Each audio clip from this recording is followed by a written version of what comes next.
നമസ്കാരം. ലോകത്തെമ്പാടുമുള്ള മലയാളികൾ ഇപ്പോൾ ഓണത്തിൻ്റെ തിരക്കിലായിരിക്കും. ഈ ഓണത്തിരക്കിനിടയിൽ ഒരു ഓണസമ്മാനം പോലെ ഞങ്ങൾ പ്രേക്ഷകരിലേക്ക് എത്തിക്കുകയാണ് ഒരു കൂട്ടം വിശിഷ്ട അതിഥികളെ. അതിഥികൾ വിശിഷ്ടരാണെങ്കിലും അവർ നിങ്ങൾക്ക് സുപരിചിതരാണ്. പക്ഷെ മറ്റൊരു രൂപത്തിലും ഭാവത്തിലുമാണ് എന്ന് മാത്രം. അന്തിച്ചർച്ചകൾ എന്ന് മലയാളികൾ ഇപ്പോൾ പാതി തമാശയായും പാതി ട്രോളായും പകുതി ഗൗരവമായിട്ടുമൊക്കെ പറയാറുള്ള ആ ചർച്ചകളിൽ നിരന്തര സാന്നിധ്യമായി പരസ്പരം ഏറ്റുമുട്ടിയും പഴിചാരിയും ആക്രമിച്ചുമൊക്കെ ഈ ചർച്ചകളെ സജീവമാക്കാറുള്ള ആ വിശിഷ്ട വ്യക്തികൾ ഈ ഓണക്കാലത്ത് ഒരു പൂക്കളം പോലെ ഒത്തുചേരുകയാണ്.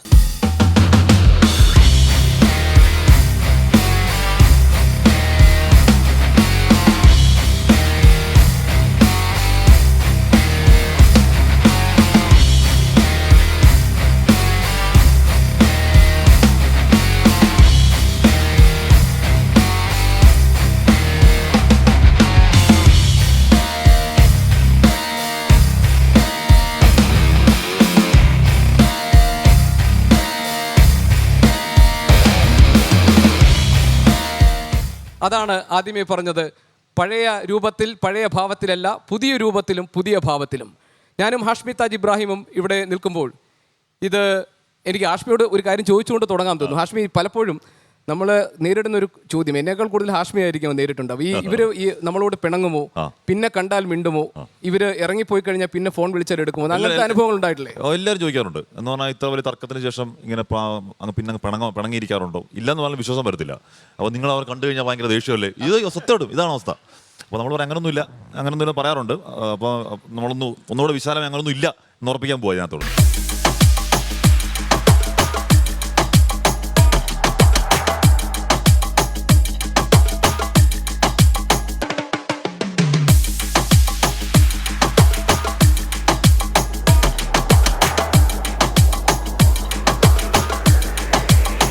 So once again everybody a very warm welcome back. നമ്മളോടൊപ്പം ഇന്നൊരു സ്പെഷ്യൽ ഗസ്റ്റ് കൂടെ ജോയിൻ ചെയ്തിട്ടുണ്ട്. മറ്റാരുമല്ല, the man with the magic fingers, Mr. Sumesh Kuttikkal.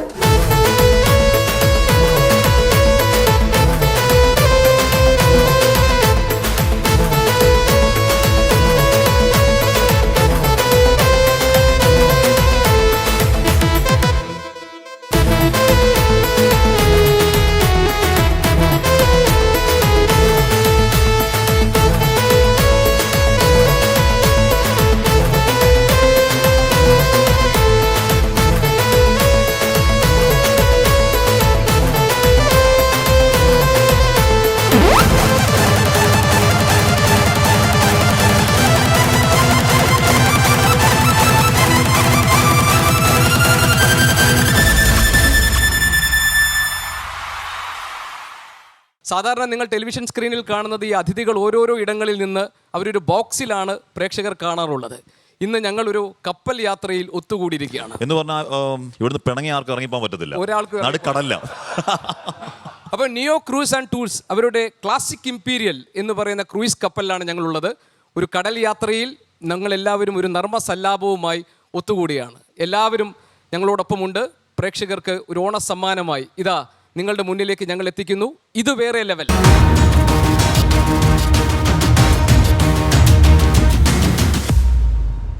അപ്പൊ ഒന്നുകൂടെ, ഇത് വേറെ ലെവൽ.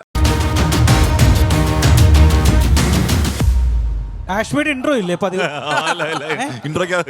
ആഷ്മിയുടെ ഇൻട്രോ ഇല്ലാത്ത ഇൻട്രോ വെച്ചാ മാവേലി ഇപ്രാവശ്യം വരൂല. ഇൻട്രോ ഇല്ലാത്തതുകൊണ്ടാണ് ഇത് വേറെ ലെവലിൽ വെച്ചിരിക്കുന്നത്.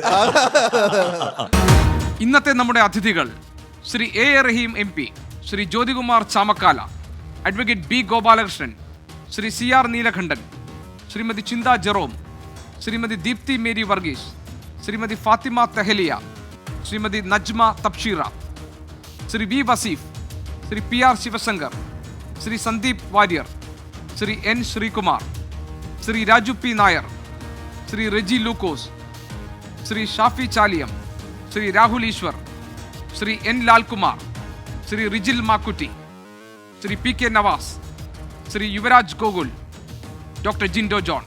അപ്പൊ നമ്മൾക്ക് നമ്മുടെ കൂട്ടത്തിലെ ജനപ്രതിനിധി എന്ന നിലയിൽ നമുക്ക് ശ്രീ എ റഹീമിൽ നിന്ന് തുടങ്ങാം അല്ലേ? അല്ല ഒന്നുമില്ല. അപ്പോൾ നമുക്ക് ഒരു ഓണക്കാലത്തെ കുറിച്ചിട്ട് താങ്കളുടെ ഒരു ഓർമ്മ പങ്കുവെച്ചുകൊണ്ട് നമുക്ക് തുടങ്ങാം. ഓണം ഇപ്പോഴും ഏറ്റവും മനോഹരമായ ഒരു അനുഭവമാണല്ലോ. ഓണത്തിൻ്റെ ഇത് കാഴ്ചകളും ഓണത്തിൻ്റെ അനുഭവങ്ങളും വല്ലാതെ മാറിക്കൊണ്ടിരിക്കുന്നതാണ്. ചെറുതായി വരുന്നു എന്നുള്ളതാണ്. അത് പലതരത്തിൽ പല കാരണങ്ങളാണ്. നമ്മളെപ്പോഴും എല്ലാവർക്കും അറിയാവുന്ന കാരണങ്ങൾ തന്നെയാണ്, എല്ലാവരുടെ അനുഭവങ്ങളുള്ള കാര്യവുമാണ്. എങ്കിൽ പോലും ഓണം എന്ന് പറയുന്നത് ഓർമ്മിക്കാനും ഓർത്ത് വയ്ക്കാനും പിന്നെ ഒരുമിച്ച് കൂടാനും ഇതുപോലെ ഇരിക്കാനും ഇപ്പോൾ അവസരം കിട്ടിയത് തന്നെ ഇതായതുകൊണ്ടാണല്ലോ. അപ്പോൾ ഇതിനുള്ള സാധ്യതകളാണ്, ഒരുമിച്ച് കൂടലിൻ്റെ സാധ്യതയാണ് എല്ലായ്പ്പോഴും ഓണം. അത് എല്ലായ്പ്പോഴും അങ്ങനെ തന്നെ ആയിരിക്കും. അത്തരം ഓർമ്മകളും അനുഭവങ്ങളും തന്നെയാണ് എൻ്റെ ജീവിതത്തിലും ഉടനീളം ഉള്ളത്. എന്നാൽ ഒന്നുകൂടി കോളേജ് ക്യാമ്പസ് യൂണിയൻ അതിൽ നിന്ന് മാറി പിന്നെ കേരളത്തിലെ രാഷ്ട്രീയത്തിൽ നിന്നും തൽക്കാലം ഒന്ന് മാറി ഡൽഹിയിലൊക്കെ പോയി ആ ഒരു ലെവലിലേക്ക് ഓണം അങ്ങനെ ഇപ്പോഴത്തെ ഈ ഓണത്തിൻ്റെ ഒരു പ്രത്യേകത ഇത്തവണത്തെ ഡൽഹിയിലെ ആദ്യത്തെ ഓണമാണ്. ഡൽഹിയിൽ നേരത്തെ ഉണ്ടെങ്കിലും കുടുംബസമേതം ഇപ്പോൾ ഡൽഹിയിലേക്ക് പറിച്ചു നടപ്പെട്ടതിന് ശേഷം അവരെല്ലാവരും ഡൽഹിയിലായതുകൊണ്ട് തന്നെ ഇത്തവണത്തെ ഓണവും തിരുവോണവും ഉത്രാടവും ഒക്കെ ഡൽഹിയിലാണ്. അപ്പോൾ ഇത്തവണത്തെ ഓണം ഡൽഹിയാണ്. അങ്ങനെ എൻ്റെ ജീവിതത്തിലെ കുടുംബത്തിലെ ആദ്യത്തെ ഡൽഹി ഓണമാണ് ഈ ഓണം എന്നുള്ളതാണ് എൻ്റെ ഇത്തവണത്തെ ഒരു സവിശേഷത. ഞാൻ ഒന്ന് ദീപ്തി മേരി വർഗീസിലേക്ക് പോട്ടെ. ഒരു തവണ ഉറപ്പായിട്ടും ദീപ്തിയെ വിളിക്കേണ്ടി വരും. ആരാണ് ഇന്ന് കോൺഗ്രസിനെ റെപ്രസെൻ്റ് ചെയ്തിട്ട് ഗസ്റ്റ് അയക്കാൻ പോകുന്നത്? അപ്പോൾ ആദ്യം ചോദിക്കും ആരാ വേണം. അപ്പോൾ പറയും ഞങ്ങൾ ചോദിക്കും ഇപ്പോൾ രാജു പി നായരുണ്ടോ? ഇല്ല കേട്ടോ, രാജു ഇല്ല. ഇനി അടുത്ത ആളാണ്. അങ്ങനെയാണ് ദീപ്തിയായിട്ടുള്ള ഇത് പറയുന്നതോടുകൂടി നിങ്ങൾ വൈകി ഇത് പറയുന്നതോടുകൂടി അതിനകത്തുള്ള പലർക്കും മനസ്സിലാവും. അല്ല ഗോപി, ഇതിൻ്റെ ഒരു പ്രശ്നമുണ്ട്. ഇത് എൻ്റെ ട്രേഡ് സീക്രറ്റാണ് നിങ്ങൾ പുറത്തു പറഞ്ഞുകൊണ്ടിരിക്കുന്നത്. നമ്മുടെ ഗോപാലകൃഷ്ണനാണെന്ന് ഈ കൂട്ടത്തിലെ ഏറ്റവും സീനിയർ അല്ലേ? വെറുതെ നിങ്ങൾ അപമാനിക്കരുത്. അങ്ങനെ സീനിയർ എന്ന് പറഞ്ഞാൽ എന്തിലും സീനിയർ അല്ല, പ്രായത്തിലും പക്വതയിലും പാകതയിലും സർഗാത്മകതയിൽ സീനിയർ. എന്തൊരു അതെങ്ങനെ റഹീമിന് മനസ്സിലായി? അതെനിക്കറിയണം. ഗോപാലകൃഷ്ണനെ പറഞ്ഞപ്പോഴത്തേക്ക് ദീപ്തിക്ക് തോന്നുന്നു. എന്തൊരു കഷ്ടമാണ്. ദീപ്തിക്ക് എന്നെ ഇഷ്ടമാണ്. അതിൽ നിങ്ങളിങ്ങനെ ഇതിൽ ഇന്നൊരു കുശുമ്പ ഇത്. ഇയാള് വന്നിരിക്കുന്ന അല്ല ഇയാള് വന്നിരിക്കുന്ന തന്നെ പൂക്കളായിട്ടുള്ള ഷർട്ടൊക്കെ ഇട്ടിട്ടാ. മനസ്സിലായില്ലേ? ഓണം ഡൽഹിയിലാന്ന് പറയാ, എന്നിട്ട് പൂക്കളായിട്ട് ഷർട്ടൊക്കെ ഇട്ടിട്ടാ വന്നിരിക്കുന്നത്. ദീപ്തി ആണെങ്കിലോ ശരിക്കും ഓണം സാരിയിൽ പ്രകടമായിട്ടാണ് കാണുന്നത്. നമ്മളെല്ലാവരും ഓണത്തിൻ്റെ ഒരു അന്തരീക്ഷത്തിലാണ്. ഈ അന്തരീക്ഷത്തിൽ വാസ്തവത്തിൽ ഓണത്തിൻ്റെ ഒരു വേറെ ലെവൽ ഉണ്ടാക്കാൻ വേണ്ടിയുള്ള ഒരു ശ്രമമാണ് നമ്മൾ നടത്തുന്നത്. തീർച്ചയായിട്ടും ഭാവുകങ്ങൾ, അതിനപ്പുറത്ത് വേറൊന്നും പറയാനില്ല.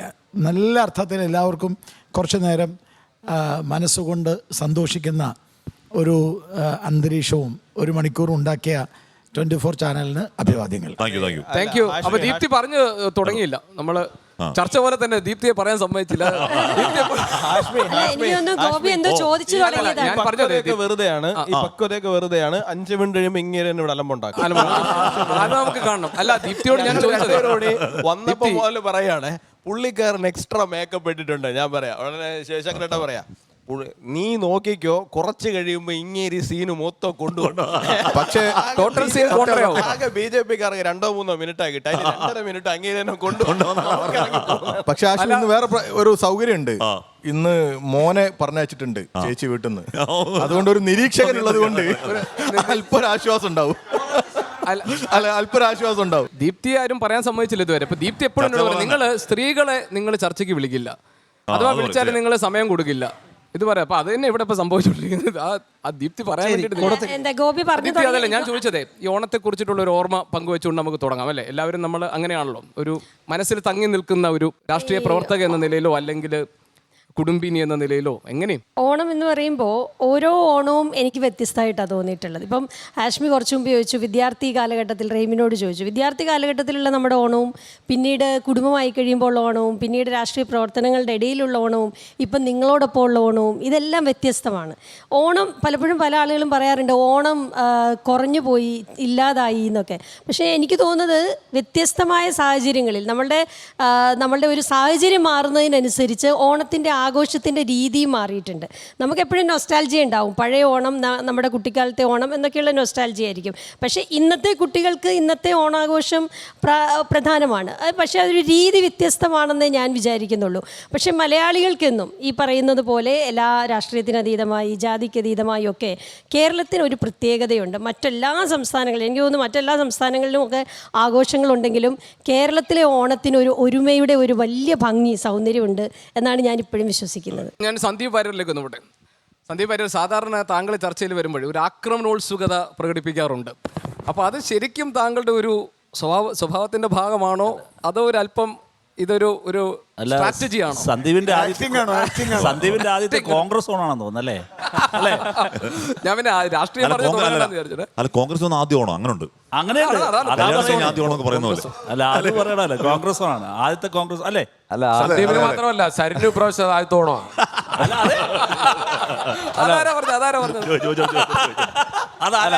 ഒരു ലൈറ്റർ ആരും ആവില്ലെങ്കിൽ ഒരു ലൈറ്ററിനോട്ട് പറയാം. ഞങ്ങൾക്ക് ഇതുവരെ വാമന ജയന്തി ആയിരുന്നല്ലോ, കൊമ്പത് ഞാൻ ഓണം ആഘോഷിച്ചോട്ടെ. അല്ല, ഓണം എന്ന് പറയുമ്പോൾ എല്ലാവരുമായിട്ടും ഒരു എന്താ പറയുക, സൗഹാർദ്ദത്തിൽ സ്നേഹത്തോടെ ഒക്കെ പോകേണ്ട ഒരു ആഘോഷമാണല്ലോ. എൻ്റെ കുട്ടിക്കാലത്തെ ഓണം അതുപോലെ തന്നെ വലിയ ഓർമ്മകളുള്ളതാണ്. എല്ലാവർക്കും അതുപോലെ തന്നെയാണ്. നമ്മൾ പറഞ്ഞതൊരു ക്ലീഷയാക്കുന്നൊന്നുമില്ല. പക്ഷേ ഓണം എപ്പോഴും സന്തോഷം തരുന്ന ആഘോഷമാണ്. എല്ലാവർക്കും ഒരുമിച്ച് കാണാനും ഒരുമിച്ച് സന്തോഷിക്കാനും സംസാരിക്കാനും കിട്ടുന്ന ഒരു അപൂർവ അവസരമാണ്. ഇപ്പോൾ പണ്ടാണെങ്കിൽ ഓണം എന്ന് പറഞ്ഞാൽ ഓണക്കാലത്ത് മാത്രമാണ് നമുക്ക് നല്ല വസ്ത്രം അല്ലെങ്കിൽ നല്ല ഭക്ഷണം കിട്ടുന്നത്. പക്ഷേ ഇപ്പം അങ്ങനെയല്ല. ഇപ്പോൾ 365 ദിവസവും ഇതെല്ലാം അവൈലബിൾ ആണ്. ഇപ്പോഴത്തെ ഓണം എന്ന് പറഞ്ഞാൽ നമുക്ക് അവധിയുണ്ട്, ബന്ധുക്കളെയൊക്കെ ഒരുമിച്ച് കാണാം, എല്ലാവരുമായും ഒരു സന്തോഷകരമായിട്ട് കുറച്ച് നിമിഷങ്ങൾ ആസ്വദിക്കാം. അതായിരിക്കും ഇപ്പോഴത്തെ ഓണം. പഴയ ഓണത്തിന് ഒരുപാട് മാറ്റമുണ്ട്, എല്ലാ കാലത്തിനനുസരിച്ച് മാറിക്കൊണ്ടിരിക്കുകയാണല്ലോ. അടുത്ത സീനറാണ് ചോദിച്ചോട്ടെ. ചോദ്യത്തിന് മറുപടി പറഞ്ഞില്ല. അക്രമോത്സുക അല്ല, അത് ഒരു സബ്ജക്റ്റിനനുസരിച്ചല്ലേ. ഇപ്പം ഞാനും ഹാഷ്മിയും തമ്മിൽ വളരെ സൗഹാർദ്ദത്തിലും ചർച്ച നടന്നിട്ടുണ്ട്, വളരെ അടിച്ചു പിരിഞ്ഞിട്ടുമുണ്ട്. അപ്പോൾ അത് ഒരു സബ്ജക്റ്റിനനുസരിച്ചാണല്ലോ. അടുത്ത സീനർ ജ്യോതികുമാർ ചാമക്കാല. അപ്പോൾ ജ്യോതിച്ചേട്ടൻ ഞാൻ മാതൃഭൂമിയിൽ എൻ്റെ ഫസ്റ്റ് ചർച്ച എന്ന് പറഞ്ഞാൽ അതിന് ഏഷ്യാനിൽ ചർച്ചയൊക്കെ ഉണ്ടെങ്കിൽ വല്ലപ്പോഴും ഉണ്ടാവും. മുട്ടുശാന്തി പോലെ അവിടെ വിരിച്ചേട്ടൻ PG ഇല്ലാത്ത സമയത്ത് കയറുമായിരുന്നു. മാതൃഭൂമിയിൽ ആദ്യമായിട്ട് ചർച്ച ഫസ്റ്റ് ദിവസം അന്ന് ഈ യൂണിവേഴ്സിറ്റി ചട്ടവുമായി ബന്ധപ്പെട്ട എന്തൊക്കെ ഒരു വിഷയമാണ്. അപ്പോൾ അന്ന് ജ്യോതിച്ചേട്ടന് കിട്ടിയേ പറ്റുള്ളൂ. ചില ദിവസങ്ങളിൽ ചില ചർച്ചയ്ക്ക് ആൾ വേണമല്ലോ, ചട്ടം അറിയാവുന്ന. അന്ന് ഞാൻ ചോദിച്ചേട്ടൻ ഇവിടെ വേറെ കമ്മിറ്റഡ് ആവാൻ ഇങ്ങനെ എത്തി നിൽക്കുക. അപ്പോൾ ഞാൻ ചോദിച്ചേട്ടനോട് ഇപ്പം ചോദിച്ചേട്ടാ, ഇന്നെൻ്റെ ഫസ്റ്റ് ചർച്ചയാണ്, എനിക്ക് വേറെ ആരും വേണം നിർബന്ധം, പക്ഷേ ചോദിച്ചേട്ടൻ അതെനിക്ക് വേണമായിരുന്നു. ഇവിടെ ഇമോഷണൽ ബ്ലാക്ക്മെയിൽ നടത്തിയ ചോദിച്ചേട്ടൻ അത് വീണു. അപ്പത്തന്നെ അവിടെ ഹാഷ്മി ജോയിച്ചേട്ടനോട് മാത്രമല്ല ഈ നമ്പർ പലരോട് ഇടുന്നതാണ്. അല്ല, ഒരിക്കൽ എന്നോട് ഇത് സന്ദീപ് തന്നെ വരേണ്ട ചർച്ചയാന്ന് പറഞ്ഞു. കുറച്ച് കഴിഞ്ഞ് ഞാൻ ജോയിച്ചേട്ടനെ വിളിച്ചപ്പോൾ ഹാഷ്മി എന്നോട് വരാൻ പറഞ്ഞിരുന്നു. അപ്പൊ ജോയിച്ചേട്ടനെ കിട്ടാതായപ്പോ എന്നെ വിളിച്ചതാണ്. അങ്ങനെയൊക്കെയുള്ള ചില അതിനിടയിൽ ഒരു കാര്യം പറഞ്ഞിട്ട്, നമ്മൾ ബോൾഗാട്ടി കടന്ന് ഇങ്ങനെ പോവുകയാണ് ഈ കപ്പൽ യാത്ര. നമ്മളിപ്പോൾ ഇതിനകത്ത് ചില പറയുന്നുണ്ടാവില്ല, പുറത്തേക്ക് നോക്കുമ്പോൾ നമുക്കിങ്ങനെ കാണാം ആ ദൃശ്യങ്ങളൊക്കെ. അപ്പോൾ ചോദിച്ചേട്ടാ, എന്തായാലും ഇന്ത്യ വിട്ടു പോയിരുന്നാൽ മതി. ഇന്ത്യ വിട്ടു പോകില്ല, അത് ഗോപാൽജി സമ്മതിക്കില്ല ഇന്ത്യ വിട്ടു പോകാൻ. ഓണത്തെ സംബന്ധിച്ച് സ്വാഭാവികമായിട്ടും നമുക്ക് എല്ലാവരും പറയുന്നത് പോലെ തന്നെ നമ്മുടെ കുട്ടിക്കാലത്തെ ഓണം എന്ന് പറഞ്ഞാൽ ഇപ്പോൾ ഓണം അടുക്കുമ്പോഴത്തേക്ക് ഇപ്പോൾ ഈ ദിവസങ്ങളിലൊക്കെ പ്രത്യേകിച്ച് എന്താ പറയുന്നത്, പൂരാടം, ഉത്തരാടം, തിരുവോണമൊക്കെ വരുമ്പോൾ സമയത്ത് അമ്മ സ്വാഭാവികമായിട്ടും അടുക്കളയിലായിരിക്കും. നല്ല പലഹാരങ്ങൾ ഉണ്ടാക്കുക, നല്ല ഉപ്പേരി ഉണ്ടാക്കുക, അതൊക്കെ വീട്ടിൽ തന്നെ ഉണ്ടാക്കുക എന്നുള്ളതാണ്. ഇപ്പോൾ പക്ഷേ നമ്മളത് അപ്പോഴേ റെഡിമെയ്ഡ് സദ്യയിലേക്ക് പോലും കടന്നിരിക്കുന്ന കാലമാണ്. എല്ലാം ഇപ്പോൾ റെഡിമെയ്ഡാണ്. അപ്പം നല്ല കാലത്തെ ഓണത്തെ വീണ്ടും നമ്മൾ ഒരിക്കൽ കൂടി ഓർമ്മിക്കുന്ന ഓണമാണ് ഇപ്പോഴത്തെ ഓണം യഥാർത്ഥത്തിൽ. ഓർമ്മയ്ക്ക് പേരാണ് ഓണം. അതെ അതെ. അപ്പോൾ അതുകൊണ്ട് ചോദിച്ചാൽ കുറച്ചാണ് പത്തനാപുരത്ത് കുറച്ച് കൂടുതൽ സജീവമാണ്. അവിടുന്ന് റീലൊക്കെ കാണുന്നുണ്ട്. ഇപ്പോൾ പത്തനാപുരത്താണ് താമസം. കഴിഞ്ഞ 5 വർഷമായി പത്തനാപുരത്ത് തന്നെയാണ് താമസം. അതിൽ എന്തോ ഒരു വളരെ ലക്ഷ്യബോധത്തോടു കൂടിയുള്ളൊരു താമസമാണത്. ജീവിതത്തിൽ ഒരു ലക്ഷ്യബോധം വേണം. ഉറപ്പായിട്ട് വേണം. കഴിഞ്ഞ ദിവസം ഒരു പ്രയാസം ഉണ്ടായി. ജോയിച്ചേട്ടൻ എന്നെ പത്തനാപുരത്ത് പരിപാടിക്ക് വിളിച്ചു. പണ്ട് ഞങ്ങൾ തമ്മിൽ ബന്ധമായിരുന്നു. അപ്പോ പിന്നെ ഞാൻ ജോയിച്ചേട്ടൻ്റെ കൂടെ ആദ്യത്തെ പൊതുപരിപാടി പത്തനാപുരത്ത്. ഇപ്പൊ ആക്രമണം മുഴുവൻ എന്റെ നിറക്കായി. ഞാൻ പത്തനാപുരത്ത് പോയി സംസാരിച്ചതിന് ശേഷം അതിന്റെ മുഴുവൻ ഇപ്പൊ ജോയിച്ചേട്ടന് വേണ്ടിയിട്ട് ആക്രമണം മുഴുവൻ ഏറ്റുവാങ്ങുന്നത് ഞാനാണ്. അല്ല, അത് നല്ല കാര്യമാണ്. അതിനൊക്കെ റിസൾട്ട് ഉണ്ടാവും. അപ്പം നജ്മ തബ്ഷീറ, എനിക്ക് തോന്നുന്നു നമ്മുടെ ഈ കൂട്ടത്തിലെ ഇപ്പം നമ്മൾ തലമുറകൾ ഇങ്ങനെ നോക്കുകയാണെങ്കിൽ ജെൻസിയിൽ പെടുന്ന ആളാണ് നജ്മ തബ്ഷീറ, അല്ലേ? ജെൻസി ഓണം, അങ്ങനെ നമുക്കൊരു കോൺസെപ്റ്റ് എടുത്താലോ, എങ്ങനെ ഉണ്ടാവും? ഈ പറഞ്ഞ കണക്ക് എല്ലാ കാലത്തും ഓണത്തിന് ഓരോ ഭംഗിയുണ്ടല്ലോ. അപ്പം ജ്യോതിച്ചേട്ടൻ പറയായിരുന്നു പണ്ട് വളരെ സ്ലോ ആയിട്ട് നമ്മൾ ആഘോഷിച്ചിരുന്ന ഒരു ഓണം ഇപ്പം റെഡിമെയ്ഡ് ഓണത്തിലേക്ക് എത്തിയത്. റെഡിമെയ്ഡിന് ഭയങ്കര രസമാണ്. എന്ന് വെച്ചാൽ ഒരു 2x സ്പീഡിൽ ഓടിക്കൊണ്ടിരിക്കുന്ന കാലത്ത് ആ സ്പീഡിലൊരു ഓണമുണ്ട്, പക്ഷെ ആ ഓണത്തിന് അത്ര തന്നെ ഭംഗിയുമുണ്ട്. ഏതെങ്കിലും തരത്തിൽ അതിൻ്റെ ഒരു ഭംഗി ചോർന്നു പോയതായിട്ടൊന്നും തോന്നുന്നില്ല. ഒരുമിച്ചിരിക്കാനും ആഘോഷിക്കാനും ഒക്കെ ഉള്ളൊരു കാരണമായിക്കൊണ്ട് ഓണം ഇപ്പോഴും ഉണ്ട്. നൊസ്റ്റാൾജിയാണ് എന്നതോടൊപ്പം തന്നെ ഇപ്പോഴൊരു ഭയങ്കര ഒരു റിലീവിങ് ഒരു സ്റ്റേജ് കൂടിയാണ് ഓണം എന്ന് പറയുന്നത്. എല്ലാവർക്കും ആഘോഷിക്കാൻ ഓരോരോ കാരണങ്ങളെന്ന് പറഞ്ഞ കണക്കെ ഓണം ഭയങ്കര രസമുള്ളൊരു കാരണമല്ലേ ആഘോഷിക്കാൻ. അല്ല, ജെൻസിക്കാർക്ക് പ്രത്യേകിച്ച് എന്തെങ്കിലും ഉണ്ടോ? നെജിമ പൊതുവേ അല്ല, അതിനകത്ത് എന്താ പ്രശ്നം അറിയോ? ഞങ്ങളുടെ കാലത്ത് ഇപ്പം നമ്മൾ ഈ പൂവെല്ലാം പൈസ കൊടുത്ത് മേടിച്ചുകൊണ്ട് വെക്കുന്നതാണ്. ഞങ്ങളുടെയൊക്കെ കാലത്ത് ഞാൻ എൻ്റെ ചേച്ചിമാരോടൊപ്പം പൂക്കുടയൊക്കെ ആയിട്ട് പോയി ആ മുള്ളിനിടയ്ക്കൂടെ ഒക്കെ നടന്നു പോയി പൂ പറിച്ച് വീട്ടിൽ കൊണ്ടുവന്ന് ചാണകം മെഴുകി അതിൻ്റെ മുകളിൽ ഈ പൂവിടുമ്പോൾ ഒരു സന്തോഷമുണ്ടല്ലോ, അതിനകത്തുണ്ടാകുന്ന ഒരു കൂടിച്ചേരലുണ്ടല്ലോ, അതൊക്കെ ഇപ്പോൾ റെഡിമെയ്ഡായിട്ട് കിട്ടത്തില്ല. ശരിയാ. അങ്ങാടി പോയി ഓരോ കടയിലും ചെന്ന് പിശുക്കി മറ്റേ കച്ചവടം ഉറപ്പിച്ച് അത് വാങ്ങുന്നതിന്റെ ഒരു സന്തോഷം ചിലപ്പോൾ നിങ്ങൾക്ക് മനസ്സിലാവണമെന്നില്ല. ഇതിന് ഇങ്ങനെ പറയുമ്പോഴേ ഞാനിപ്പോൾ ഇതായിട്ട് പറയാം, എല്ലാ തലമുറയ്ക്കും ഇപ്പം നമ്മുടെ പാരൻസിനോട് പറയുമ്പോൾ അവരോട് ഞങ്ങളുടെ കുട്ടിക്കാലമായിരുന്നു, ആ കുട്ടിക്കാലത്ത് എന്തായിരുന്നു, ദാരിദ്ര്യമാണെങ്കിൽ എന്താ, നമ്മളെല്ലാവരും ഒന്നിച്ചിട്ട് ഇപ്പം നമ്മുടെ മക്കളോട് പറയുന്നു നിങ്ങൾക്കൊക്കെ ഇത് എന്താണ്, ഞങ്ങളുടെ കാലമായിരുന്നു. എല്ലാ തലമുറയ്ക്കും അല്ലേ? അത് വളരെ തെറ്റായൊരു കാര്യമാണ്. കാരണം വെച്ചാൽ ഓണം എല്ലാ കാലത്തും വ്യത്യസ്തമാണ്. ഇന്നത്തെ ഓണം ഇന്ന് ഉള്ളത് തന്നെയാണ്. ഞാൻ ജൻസിക്കാരുടെ കൂടെയാണ് അക്കാര്യത്തിൽ, വേറൊന്നുമല്ല, ഒരു സംശയമില്ല. കാരണം ഇന്നിപ്പോ പഴയ ഓണം ആഘോഷിക്കണമെന്ന് പറഞ്ഞാൽ അതിന് എവിടെയാ സ്ഥലമുള്ളത്? നിങ്ങളിപ്പോ ജ്യോതികുമാർ പൂ പറിക്കാൻ പോകും, ഇന്നിപ്പോ പൂ പറിക്കാൻ എവിടെയാ?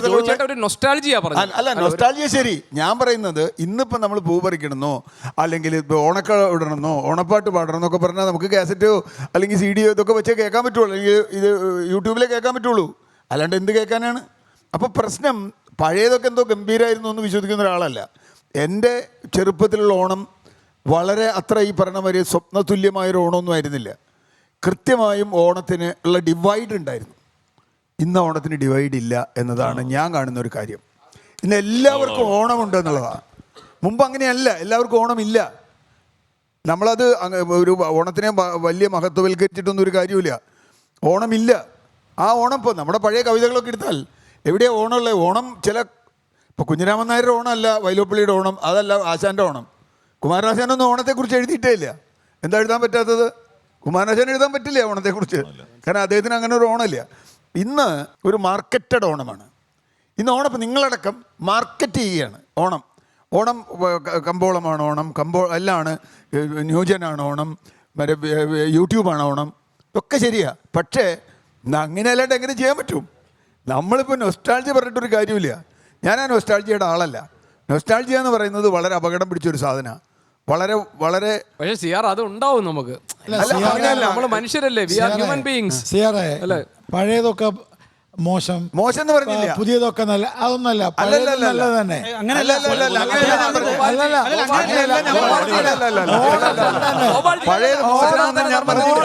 പണ്ടത്തെ ഓണവും ഇന്നത്തെ ഓണവും എല്ലാം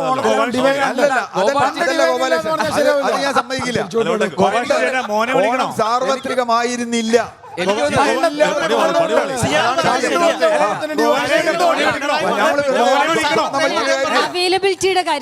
അവൈലബിലിറ്റിയുടെ കാര്യത്തിൽ ഇപ്പൊ പണ്ടത്തെ ഓണം എന്ന് പറയുമ്പോൾ നമുക്ക് കിട്ടുന്ന എല്ലാവർക്കും എല്ലാം കിട്ടുന്ന ഒരു സാഹചര്യമില്ല. ഇപ്പോഴത്തെ ഓണം എന്ന്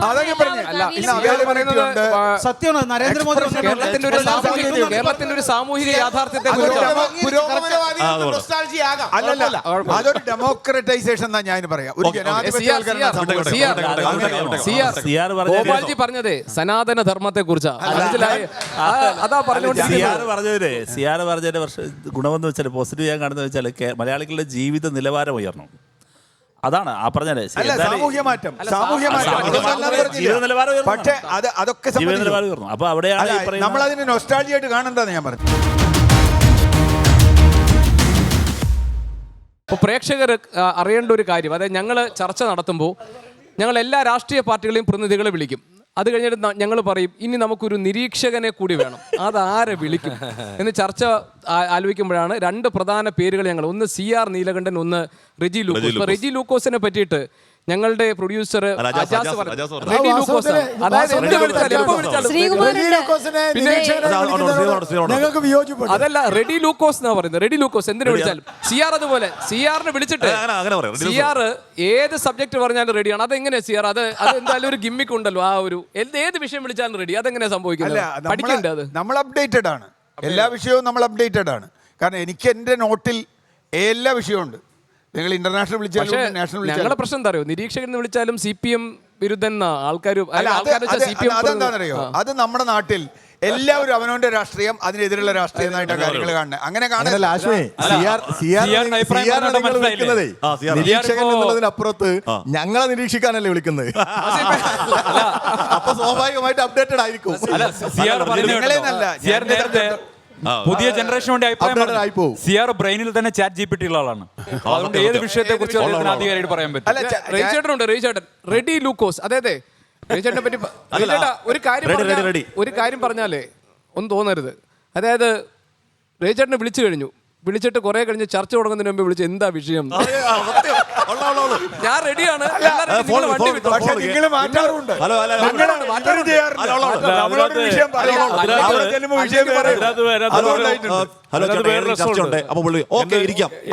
പിന്നെ വിഷയം ചോദിക്കുള്ളൂ. സത്യം എൻ്റെ ഒരു വണ്ടർഫുൾ എക്സ്പീരിയൻസ് ഉണ്ട്.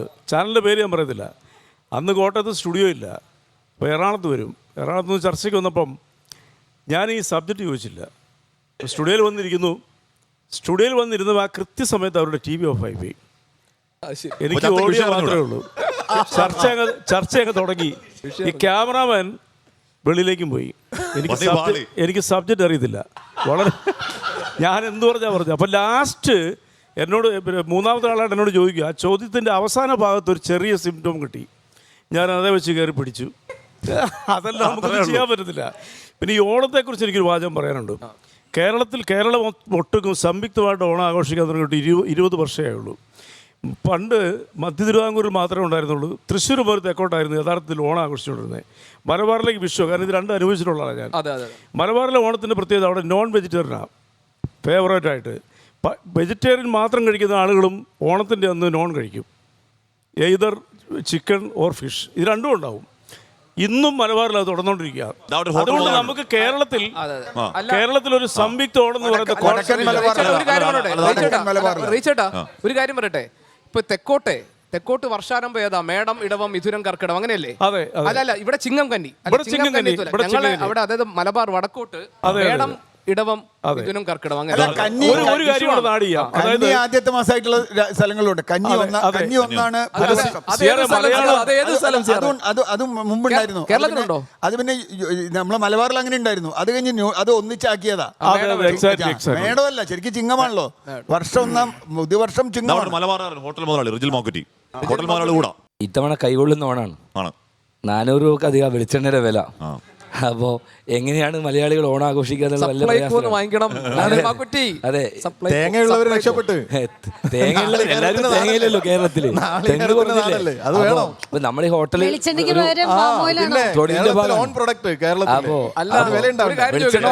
ഉപ്പ് തൊട്ട് കർപ്പൂരം വരെ. റിജിൽ, ശരിക്കും നല്ല ശുദ്ധമായ ചക്കിലാട്ടിയ വെളിച്ചെണ്ണയാണോ ഉപയോഗിക്കുന്നത്? തീർച്ചയായും ഞങ്ങൾ ശുദ്ധമായ വെളിച്ചെണ്ണയാണ് ഉപയോഗിച്ചിട്ടാണ് പാചകം ചെയ്യുന്നത്. പ്രത്യേകിച്ച് ഓണസദ്യ ഒരുക്കുന്നുണ്ട്. അപ്പോൾ ഓണസദ്യക്ക് പോകുന്ന സാധനം ലിസ്റ്റ് കാണുമ്പോഴാണ് നമുക്ക് കിട്ടുന്നതിൻ്റെ ലാഭം മുഴുവൻ പുറത്തു കൊടുക്കേണ്ടി വരും. ഭയങ്കര പ്രയാസകരമായ ഓണം, കൈപൊള്ളുന്ന ഓണാണ്. മാവേലി വരെ കേരളം വിട്ടു പോകുന്ന അവസ്ഥയാണ്. ഞാനിപ്പോൾ അത് കണക്ട് ചെയ്താണ്. എൻ്റെ ഇത്തവണത്തെ ഡൽഹിയിൽ ആദ്യത്തെ ഓണമെന്ന് പറഞ്ഞല്ലോ. അപ്പം ഞാനിപ്പോൾ ഡൽഹിയിൽ കുടുംബം മാറിയതിന് ശേഷമാണ് ഡൽഹിയിൽ സാധനങ്ങളൊക്കെ വാങ്ങിക്കാൻ. അല്ലാതെ ഞാൻ ഒറ്റയ്ക്ക് താമസിക്കുമ്പോൾ അങ്ങനെ ആവശ്യം വരുന്നില്ലല്ലോ. അപ്പോൾ ഇപ്പോൾ ഉള്ള കാര്യം പറയട്ടെ. ഇപ്പോൾ ഉള്ള കാര്യം എന്ന് വെച്ചാൽ ഇവിടെ അവിടെ സാധനം വാങ്ങുമ്പോൾ വിലക്കുറവ് ഇവിടുന്ന് മാത്രമല്ല റിജി അറിയാനും ഞാനൊരു കാര്യം പറയാം. ഈ ഓണത്തിന് ഈ ഉത്രാടത്തിന് ഞാൻ രാവിലെ പോകുന്ന ഫ്ലൈറ്റ്, ഞാൻ അന്ന് പുലർച്ചെയുള്ള ഫ്ലൈറ്റിലായിരിക്കും പോവുക. അന്ന് ട്രിവാൻഡ്രം എയർപോർട്ടിലൊന്ന് വന്നാൽ കാണാൻ പറ്റും. ഓണത്തിനാവശ്യമായ സകല സാധനങ്ങളും, അരി ഉൾപ്പെടെ സകല സാധനങ്ങളും ഇവിടെ നിന്ന് വാങ്ങിയിട്ടാണ് പോകുന്നത്. കാരണം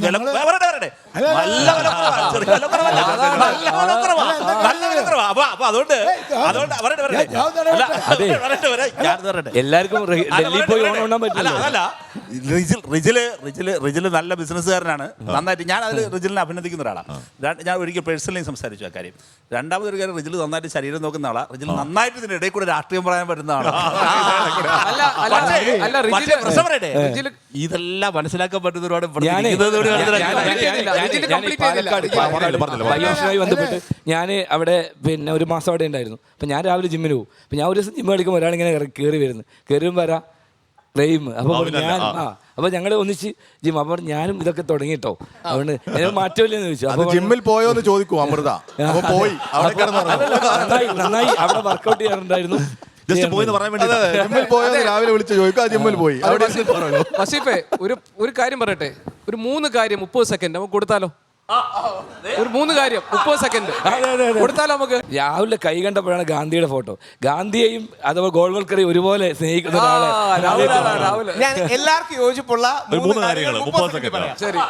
ഒന്ന്, നമുക്ക് പലപ്പോഴും മലയാളികളെ ശ്രദ്ധിക്കാതെ പോകുന്നൊരു ക്യാരക്ടറാണ് മഹാബലി. മഹാബലിയുടെ അച്ഛൻ്റെ പേരെന്താ, അമ്മയുടെ പേരെന്താ, മകൻ്റെ പേരെന്താ, ഭാര്യയുടെ പേരെന്താ, നമ്മുടെ ചർച്ചകളിലൊന്നും വരാറില്ല. മഹാബലി പ്രഹ്ലാദൻ്റെ കൊച്ചുമകനാണ്. മഹാബലിയുടെ അമ്മയുടെ പേര് ദേവാംബ എന്നാണ്, മകൻ്റെ പേര് ബാണൻ എന്നാണ്. മഹാബലിയുടെ ഇങ്ങനെ ഒരു ലൈനേജ് ഉണ്ട്, നമുക്ക് അറിയുമ്പോൾ കൗതുകം തോന്നും. നമ്മുടെ മാത്രമല്ല മഹാബലി, മഹാരാഷ്ട്രയിൽ ജ്യോതിബാ ഫൂലെ, മഹാത്മാ ഫൂലെ, മഹാത്മാഗാന്ധിയൊക്കെ രാമരാജ്യം വെക്കുന്നതിന് മുമ്പ് ബലിരാജ്യം എന്ന സങ്കല്പമാണ് വെക്കുന്നത്. ശരിക്കും ഈ സൗത്ത് ഇന്ത്യ ഭരിച്ചിരുന്ന ഏറ്റവും വലിയ ഒരു രാജാവായിരുന്നു ഈ വിരോചനൻ്റെ മകനായ ബലി. അപ്പോൾ ഇത്തരം കാര്യങ്ങളും കൂടി ഒരുപക്ഷെ നമ്മുടെ കേരളത്തിൽ ഇതിൻ്റെ ഒരു ഹിസ്റ്റോറിസിറ്റി ചർച്ച ചെയ്യാറില്ല. അപ്പോൾ ഇത്തരം കാര്യങ്ങൾ ചർച്ച ചെയ്യേണ്ട കാര്യം കൂടെയാണ്. കാര്യം മഹാബലി ആണല്ലോ ഇതിൻ്റെ ഒരു സെൻട്രൽ ഫിഗർ. സന്ദീപ് ജി പറഞ്ഞ പോലെ വാമനൻ കഴിഞ്ഞാൽ മഹാബലി ആണല്ലോ സെൻട്രൽ ഫിഗർ. 30 സെക്കൻഡ് കഴിഞ്ഞു. അല്ലല്ലേ കഴിഞ്ഞ ദിവസേ 30 സെക്കൻഡ് കഴിഞ്ഞു. ഒരു കാര്യം കൂടെ, ഈ 30 സെക്കൻഡ് എന്ന് പറയുന്നത് പലപ്പോഴും ഈ ലോകസഭ എന്നൊക്കെ പഠിച്ചാൽ 30 സെക്കൻഡ് എന്ന് പറഞ്ഞാൽ 3 മിനിറ്റ് സംസാരിക്കും. ഒരു ടൈമർ ഉണ്ടാവും. ടൈമർ ഓരോരുത്തർ ഒരു 30 സെക്കൻഡ് അല്ല, എന്നിട്ട് ഹാഷ്മി പറയാം ഇടയ്ക്ക് ഇടപെടും. ഞാൻ ആയില്ല എന്ന് പറയാം. ഹാഷ്മി കാണാൻ പറ്റൂലല്ലോ, ടൈമർ കാണാൻ പറ്റൂല. ടൈമർ ഫാത്തിമ തേലി. അപ്പൊ ഈ സാധാരണ ഫാത്തിമ എന്ന് പേരുള്ളവർക്ക് കളിയാക്കാനും സ്നേഹത്തോടെ ആൾക്കാർ പാത്തു എന്ന് വിളിക്കും. അങ്ങനെ ആ വിളി ഉണ്ടല്ലേ? ഇഷ്ടം പോലെ ഉണ്ട്. ഇഷ്ടമാണോ അങ്ങനെ വിളിക്കും? പല ഡസൺ കണക്കിന് പേരുകളാ സോഷ്യൽ മീഡിയ കയറി നോക്കിയാൽ അറിയാം. പാത്തു എന്ന് വിളിക്കുന്നവരുണ്ട്. പിന്നെ ഓരോരോ വിഷയത്തിനനുസരിച്ച് ഒപ്പം പാത്തുവിന്റെ മുന്നേ കൂടും. അല്ല അങ്ങനെ ഭൂപടം പാത്തു ഏതൊരു വിഷയത്തില്, അതെ CPM-നെ ക്രിട്ടിസൈസ് ചെയ്തിട്ടൊരു മാപ്പ് ഇട്ടിരുന്നു ഞാൻ. അതിനുശേഷം ഏത് പോസ്റ്റ് ഇട്ടാലും ഏറില്ല. അതെന്താ അങ്ങനെ? ഏത് പോസ്റ്റ് ഇട്ടാലും ഏറിലോട്ട്? അതിന് ഉത്തരം വസീഫിനോടോ ചിന്തയോടൊക്കെ ചോദിക്കണം. പാത്തുന്ന് വിളിച്ചപ്പോൾ അതൊരു അനുകമ്പുള്ള ഒരു സ്നേഹമുള്ള പേര് പോലെ ഫീൽ ചെയ്ത് തുടങ്ങി. അതെ പിന്നെ അതിനുശേഷം എന്ത് വിളിച്ചാലും പ്രശ്നമില്ല എന്നുള്ള അവസ്ഥയില്ല. ദിവസം കയറി സോഷ്യൽ മീഡിയ നോക്കുമ്പോൾ ഇങ്ങനെ ഒരു വിളി കാണണം, എങ്കിലേ ദിവസം തന്നെ ആവുള്ളൂ എന്നാണ്. അതെ, ചിന്തയോട് കാര്യം ചോദിക്കട്ടെ. ചിന്തയോട് ചോദിക്കുന്നതിന് മുമ്പ് ഇത് ടെലികാസ്റ്റ് ചെയ്ത് കഴിയുമ്പോൾ റഹീമിന് ഏറെ കയറാനുള്ള റഹീം തന്നെ പറഞ്ഞിട്ടുണ്ട്. അതിപ്പോ പറയണ്ട, റഹീം കട്ട് ചെയ്യാൻ പറയും. പിന്നെ ചിന്ത പറഞ്ഞു കൊടുങ്ങ അങ്ങനെ ഒരു സംഭവം. ശശിയേട്ടൻ ഏതാ എന്ന് ചോദിച്ചിട്ട് ഇപ്പൊ ഒരു പുതിയ ട്രോള് കടന്ന് കറങ്ങുന്നുണ്ട്, ശ്രദ്ധിച്ചോ? അത് പുതിയതൊന്നുമല്ല, പഴയതാ. ശരി.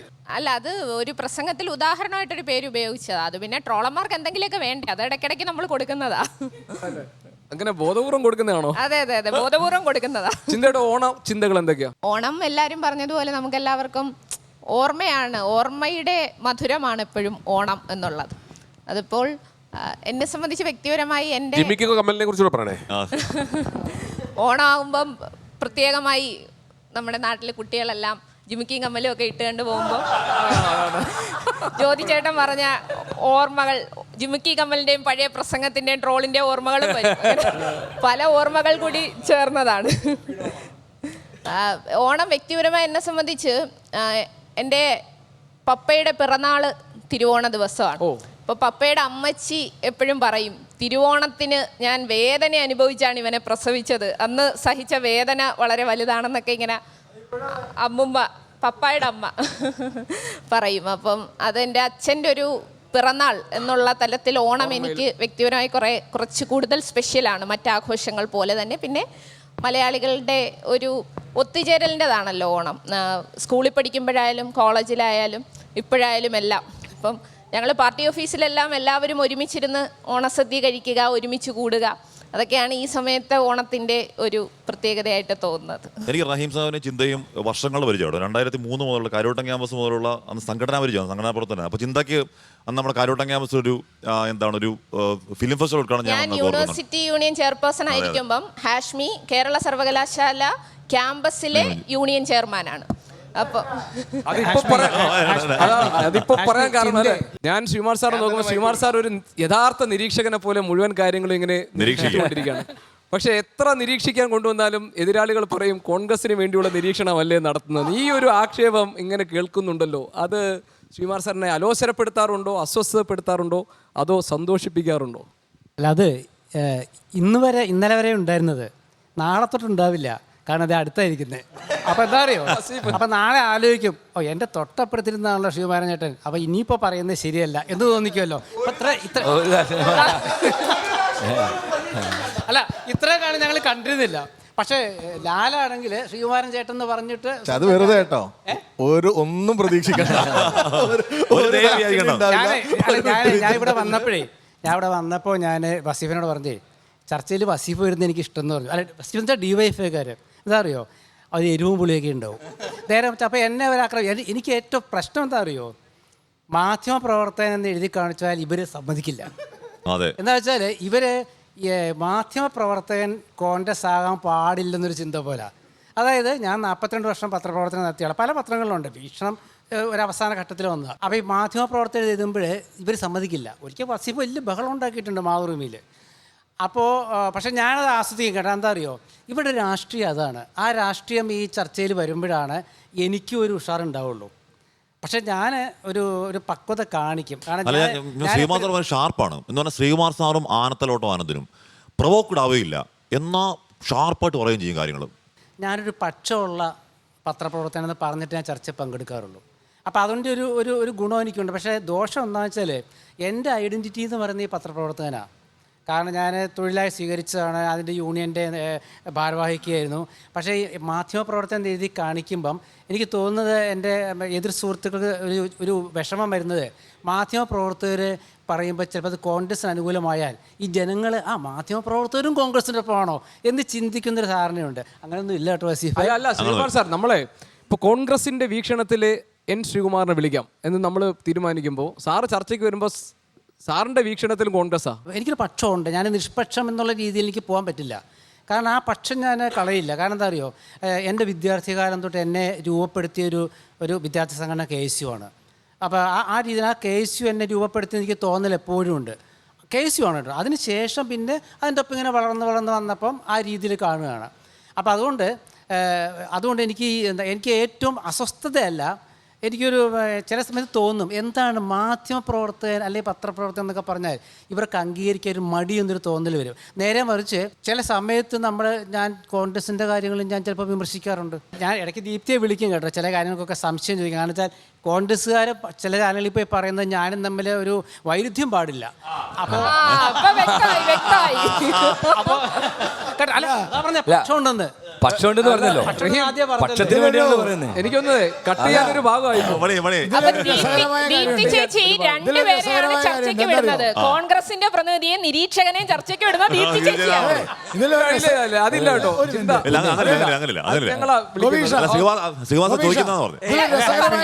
ഇത് പറയുമ്പോഴേ റീച്ചറിന്റെ ഹാർട്ട് ബീറ്റ് കൂടുക. കാരണം പുള്ളി നിരീക്ഷകനായിട്ട് പറഞ്ഞത് CPM-ന്റെ കോട്ടയം ജില്ലാ. അപ്പൊ ഇത് പറയുമ്പോ എനിക്ക് ഇപ്പഴും സൗണ്ട് കേൾക്കണം കൂടെ, ഇനി എനിക്കിട്ട് പണി കിട്ടുമോ? ഞാൻ അഭിപ്രായം പറഞ്ഞു, കോൺഗ്രസിന്റെ അഭിപ്രായം വന്നു. അപ്പോൾ ഉടനെ ചാനൽ നിങ്ങളെ ഞാൻ പേര് പറയുന്നില്ല, ഒരു കാര്യം നമുക്ക് നിഷ്പക്ഷനായ ശ്രീകുമാറിനോട് ചോദിക്കാം. എന്റെ അയൽവാസിയാ, എനിക്ക് എന്തായിട്ട് അറിയാലോ.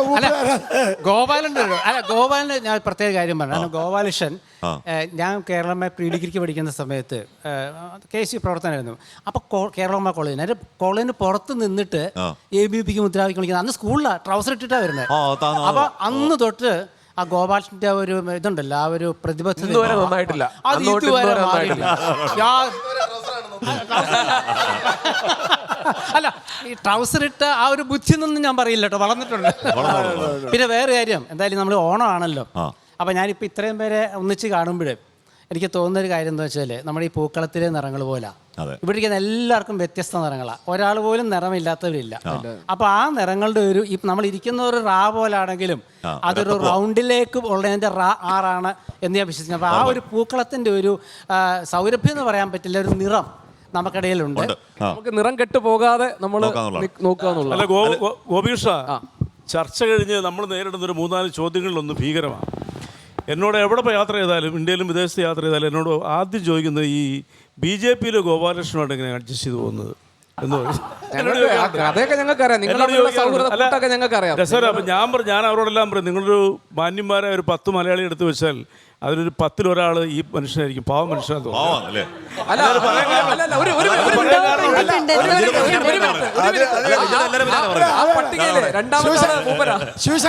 മാന്യന്മാരുടെ പട്ടികയിൽ രണ്ടാമത്തെ ആള് അല്ല, ഞാൻ മാന്യത എന്ന് പറഞ്ഞ ശാന്തൻ എന്നുള്ള ഉദ്ദേശമാണ് പറഞ്ഞത്. കാരണം വെച്ചാല് നമ്മൾ ഈ ഇൻഫ്രണ്ട് ഓഫ് ദി ടിവിയിൽ കാണുന്ന ആ സ്ക്രീനിൽ കാണുന്ന ആളുകളെല്ലാം നേരിട്ട് കണ്ടാല് അതെല്ലാരും അങ്ങനെ. അത് ജിൻഡോ ഇതുപോലെ പച്ചവളം ചവച്ചുടുന്ന മനുഷ്യൻ വേറൊരു രസകരമായ കാര്യം, ഷാഫി ചാലിയും ഞാൻ ഏറ്റവും റെസ്പെക്ട് ചെയ്യുന്ന ചാനൽ ചർച്ചയുടെ ഒരാളാണ്. ഷാഫി വളരെ മിതത്വത്തോടുകൂടി സംസാരിക്കുന്നു. ഇവിടെ ഉണ്ട്, ഞങ്ങൾ നേരിട്ട് കാണുന്ന ആദ്യമാണ്. എന്നോടൊരു ചർച്ചയ്ക്ക് നടക്കുമ്പോൾ കണ്ണൂരിൽ നിന്ന് ഒരാൾ എനിക്ക് മെസ്സേജ് തന്നു, നിങ്ങളെന്താ അവനിട്ട് കൊടുക്കാത്തെന്ന് ചോദിച്ചു. ഞാൻ സാധാരണ ഈ TV നോക്കത്തില്ല. ഒരാളെന്നെ വിളിച്ചു, ഏതൊരു വിഷയം അടുത്ത കാലത്തുണ്ടായ മാതൃഭൂമി എന്നപ്പോൾ, നിങ്ങൾ അവനെ വെറുതെ വിടുവാണോ? ഇത്തരം ചോദ്യങ്ങളൊക്കെ ഒത്തിരി നേരിടുന്നുണ്ട്. ഈ മെസ്സേജിനകത്ത് വരുന്ന ചോദ്യങ്ങൾ എന്ന് കേട്ടിട്ടുണ്ടെങ്കിൽ അത് ഒന്ന് ഗോപാലകൃഷ്ണൻ ചേട്ടൻ, ഇങ്ങനെ ആരുടെയും പേരെടുത്ത് പറയുന്നില്ല, നമുക്ക് വരുന്ന മെസ്സേജുകൾ നിങ്ങൾ അവനിട്ട് കൊടുക്കണം എന്നൊക്കെ പറഞ്ഞിട്ടുണ്ടെങ്കിൽ അവരുടെ ധാരണ ഞങ്ങൾ അടുത്തിരിക്കുക എന്നുള്ളതാണ്. ഇങ്ങനെ എന്തെല്ലാം ചോദ്യങ്ങൾ വരുന്നുണ്ട്. ഇപ്പോൾ രാഹുൽ ഈശ്വരൻ ഞാനുമായിട്ട് കഴിഞ്ഞ ദിവസം നമ്മൾ കഴിഞ്ഞ 2 ദിവസം മുമ്പ് ചർച്ച ചെയ്ത് കഴിഞ്ഞപ്പോഴത്തേക്കും ടു ബി ഓണസ്റ്റ് എൻ്റെ വൈഫിന് രാഹുലിനെ ഭയങ്കര ഇഷ്ടമാണ്. രാഹുൽ പറയുന്നതിനകത്ത് ഒരുപാട് നമുക്ക് യോജിക്കാൻ പറ്റാത്ത അത് ഓരോരുത്തരുടെ ഡിപ്പെൻസാണ്. പക്ഷേ എന്നോട് ഒരാൾ നേരിട്ട് ചോദിച്ചു, നിങ്ങൾ നേരിട്ട് പരിചയമുണ്ടെന്ന് ചോദിച്ചു. ഞാൻ പറയും പിന്നെ പരിചയമുണ്ട്. റിപ്പബ്ലിക് TVയിലെ പിന്നെ എൻ്റെ പേര് കൊടുത്തത് രാഹുലിനെ വിളിച്ച് പറയുകയും ചെയ്തു, ഓർക്കുന്നില്ലേ? അപ്പം ഞാൻ പറഞ്ഞു എനിക്ക് പരിചയമുണ്ട്, എന്നെ ഒന്ന് പരിചയപ്പെടുത്തണമെന്ന് പറഞ്ഞു. ഞാൻ ചോദിച്ചാൽ എന്തിനാ പരിചയപ്പെടുത്തണേ? എനിക്ക് ഒരെണ്ണം കൊടുക്കണമെന്ന് പറഞ്ഞു. സത്യം പറഞ്ഞാൽ ഇപ്പം നിങ്ങളുടെ ആരാധകരാണ്. ഞാൻ പറഞ്ഞു, നിങ്ങൾ എന്തിനാ സുഹൃത്തെ അങ്ങനെ പറഞ്ഞേ? നിങ്ങൾ ദിലീപുമായിട്ടുള്ള വിഷയത്തിലെ ചർച്ചയ്ക്ക് ശേഷം ഞാനും ഇതിനകത്ത് പങ്കെടുത്തിട്ടുണ്ട്. അപ്പോൾ ഇങ്ങനത്തെ വികാര ജീവികൾ നമ്മുടെ നാട്ടിൽ ഒരുപാട് പേരുണ്ട്. അപ്പോൾ അതുകൊണ്ട് ഈ പ്രോഗ്രാം അവർക്കൊക്കെ ഉള്ളൊരു വലിയൊരു സൂചനയാണ്. ഇങ്ങനെയല്ല മനുഷ്യന്നുള്ളവരോ. എനിക്ക് തോന്നുന്നത് ഈ യാത്രകൾ ചെയ്യുമ്പോൾ നമ്മൾ ഏറ്റവും കൂടുതൽ അനുഭവിക്കും. എനിക്ക് വേറൊരു കാര്യം എൻ്റെ ജീവിതത്തിൽ പറയാനുണ്ട്. എൻ്റെ ഓർമ്മയിൽ എൻ്റെ ചെറുപ്പത്തിൽ മുതൽ ഒരു 10-25 വയസ്സ് വരെ, ഞാൻ 20 വയസ്സ് കഴിഞ്ഞപ്പോൾ ഡിഗ്രി കഴിഞ്ഞപ്പോൾ നാട് വിട്ട ആളാണ്. എൻ്റെ വീട്ടിൽ ഓണത്തിന് ഭക്ഷണം ഉണ്ടാക്കിയിട്ടില്ല. അത് ഇന്നും കണ്ടിന്യൂ ചെയ്യുകയാണ്. എൻ്റെ തൊട്ടടുത്ത വീട്ടിലെല്ലാം ഹൈന്ദവ സഹോദരങ്ങളാണ്. ക്രിസ്ത്യൻ ഹൈന്ദവ കമ്മ്യൂണിറ്റി മിക്സഡായിട്ട് ജീവിക്കുന്ന സ്ഥലമാണ് എൻ്റെ നാട്. എൻ്റെ ഓർമ്മയിൽ ഒരിക്കലും എൻ്റെ വീട്ടിൽ അതിനുള്ള ബുദ്ധിമുട്ടുണ്ടായിട്ടല്ല. അവരാണ് ഉച്ചയ്ക്ക് ഫുഡ് സദ്യ റെഡിയാക്കി എല്ലാം കൊണ്ടുതരും. തരുന്നത് തന്നെയല്ല, അതിൽ ഏറ്റവും കൂടുതൽ എനിക്ക് സ്മരിക്കാനുള്ളൊരു ആളുണ്ട്. എൻ്റെ വീടിൻ്റെ ഓപ്പോസിറ്റ് ഒരു പാറൂമ്മയുണ്ട്. ഈ പാറൂമ്മ എന്ന് പറഞ്ഞിട്ടുണ്ടെങ്കിൽ ഓണത്തിന് ആദ്യം എൻ്റെ വീട്ടിൽ കൊണ്ട് ഭക്ഷണം തരും. ആ പുള്ളിക്കാരി മരിച്ചിട്ടൊരു 10-20 വർഷമായി. ആ പാറുമ്മയുടെ ഓർമ്മയ്ക്ക് എൻ്റെ മോൾക്ക് ഞാൻ ഇട്ടിരിക്കുന്ന പേര് പാറുന്നാണ്. ഇവിടെ വന്നിട്ടുണ്ട്. ഇപ്പം ഞാനിത് പറയാൻ കാരണം വെച്ചാൽ ഓണത്തിൻ്റെ ഒരു മനോഹാരിത ഇപ്പം നേരത്തെ CR പറഞ്ഞ പോലെ അത് പണ്ടത്തെ ഒന്നും ഇപ്പം ഇല്ല. ഇപ്പം നമ്മൾ ആർട്ടിഫിഷ്യലാണ്, ചാനലിലാണ് യഥാർത്ഥത്തിൽ ഓണം എന്ന് പറയുന്നത്. പക്ഷേ ഓണം ആഘോഷിക്കുന്ന വേറൊരു സ്ഥലമുണ്ട് വിദേശത്ത്. നിങ്ങൾ ഏത് വിദേശ രാജ്യത്ത് പോയാലും മലയാളി ഒരു മാസം ഓണമാണ്. ഞാൻ അമേരിക്ക കുറേ വർഷം ജോലി ചെയ്ത ഒരാളാണ്. അവിടെ എന്ന് പറഞ്ഞാൽ നമ്മുടെ പണ്ടത്തെ ഇവിടുത്തെ പോലുള്ളതാണ് അവരവിടെ. അല്ല, ജിൻഡോ എന്ന് പറഞ്ഞാൽ ജിൻഡോ നേരിട്ട് ഭയങ്കര സ്വീറ്റ് പേഴ്സൺ ആണ്. പക്ഷെ ചർച്ചയ്ക്ക് അത് വന്നാൽ അഗ്രസീവ് ആണ്. അതെങ്ങനെ അങ്ങനെ മാറാൻ പറ്റും? സ്വീറ്റ് ആൻഡ് സോർ പേഴ്സണാലിറ്റി ജിൻഡോയുടെ അങ്ങനെ ഭയങ്കര എന്ന് പറഞ്ഞാൽ ഭയങ്കര പോളിഷായി സംസാരിക്കുള്ളൂ. ഭയങ്കര കാമാണ്, ശാന്തനാണ് അല്ലേ? അല്ല അല്ല ചർച്ചക്കത്തല്ല നേരിട്ട് അല്ല ചർച്ചയിൽ എനിക്ക് ഞാൻ എപ്പോഴും എങ്ങനെയാണ് പേഴ്സണൽ ഫീൽ ചെയ്യാന്നോടത്ത് ഞാൻ പറയാം. ഒരു സിനിമ കണ്ടിറങ്ങിയപ്പോൾ ഒരു സിനിമ കണ്ടിട്ടുണ്ട്, ലോക്കൽസിന് ഇഷ്ടപ്പെട്ടു എന്ന് പറയുന്നൊരു സാധനമുണ്ട്. അപ്പം ഞാൻ എപ്പോഴും ഏറ്റവും അടിയിലാണ് ഞാൻ നിൽക്കുന്നത്. അപ്പം എനിക്ക് എങ്ങനെയാണ് ഫീൽ ചെയ്യുന്നതെന്ന് നോക്കിയിട്ട് ഞാനൊരു വിഷയത്തെ അഡ്രസ്സ് ചെയ്യുന്നത്. അതുകൊണ്ടായിരിക്കും ചിലപ്പോൾ അഗ്രസീവായിട്ട് പറയാം. ഇന്നലെ വന്നിട്ട് നമ്മുടെ വസീഫ് നിന്റെ എന്തോ പറഞ്ഞോ, എൻ്റെ അമ്മോ അങ്ങോട്ടും ഇങ്ങോട്ടും എന്നാ മലബാറോടെ നിന്റെ വലിയ പ്രശ്നമില്ലെന്നാ പറയുന്നത് അല്ലേ? സ്നേഹവും അടുപ്പമാണ്. ഒരിക്കലും അങ്ങനെയൊന്നും പ്രകോപിതരാകരുത് പ്ലീസ്. അല്ല, നല്ല ആളാ പ്രായം പോലും നോക്കാതെ അപമാനിക്കും, ആക്ഷേപിക്കും, എന്നിട്ട് പറയാണ് നമുക്ക് തരുന്ന ഉപദേശം. അതല്ല ഇന്നലെ സത്യത്തിലെ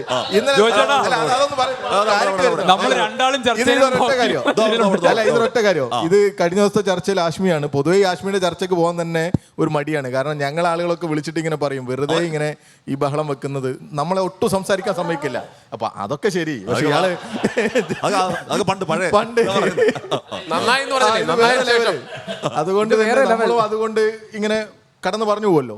ഞാൻ സംസാരിക്കുമ്പോ ഒക്കെ ആശ്മി ഇടപെട്ടോണ്ടേ ഇരിക്കുന്നുണ്ട്, ഒരിക്കൽ പോലും എന്നെ വെറുതെ വിട്ടിട്ടേ ഇല്ല. അതിനിടയിലാണ് ജിൻഡോ പറഞ്ഞിട്ട് എനിക്ക് എന്താ ഉളുപ്പുണ്ടോന്ന് ചോദിച്ചു എന്നോട്. നിനക്ക് എന്താ ഉളുപ്പുണ്ടോ? അപ്പൊ നമ്മളെ സംബന്ധിച്ചിടത്ത ആളാണ് അങ്ങ് വടക്കോട്ടേക്ക്. അല്ല ഉളുപ്പുണ്ടോന്ന് ചോദിച്ചു, ഉളുപ്പുണ്ടോന്ന് ചോദിച്ചു, ഉളുപ്പെന്ന് പറഞ്ഞു. അപ്പോ സ്വാഭാവികമായിട്ടും നിന്റെ ഉളുപ്പ് എന്നുള്ള രീതിയിലാണ്, ആ രീതിയിലേക്കാണ് സംഗതി വരുന്നത്. അത് നമ്മള് അങ്ങനെ ഒരു നീ നിന്റെ എന്നുള്ളത് അങ്ങോട്ട് നമ്മൾ അങ്ങനെ അല്ലേ, അങ്ങനെ ഒരു വലിയ പ്രശ്നം ഉണ്ടാവാറില്ല. ഞാൻ നോക്കി വെച്ചു അത് നോട്ട് ദ പോയിന്റ്. അതെ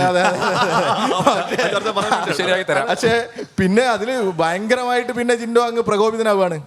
ചിരിച്ചോണ്ട് പരമാവധി ചിരിച്ചു നോക്കി ഞാൻ, എന്നിട്ടും ജിൻഡോ നിർത്തില്ല. ഞങ്ങൾക്ക് സാധാരണ നമുക്ക് ഏറ്റവും പ്രയാസം ഒരാളെ കിട്ടാൻ ലീഗിൽ നിന്നാണ്. കാരണം അവർക്ക് പ്രതിരോധത്തിലാകുന്ന ഒരു വിഷയത്തിൽ പരമാവധി ലീഗുകാർ വരാറില്ല. പക്ഷേ എങ്ങനെയായാലും ഷാഫി ചാലിയം റെഡി ആയിരിക്കും. നവാസ് ഉണ്ട്, നമ്മുടെ ഷാഫി ചാലിയം നമുക്ക് ആദ്യം വരാറുള്ളത്.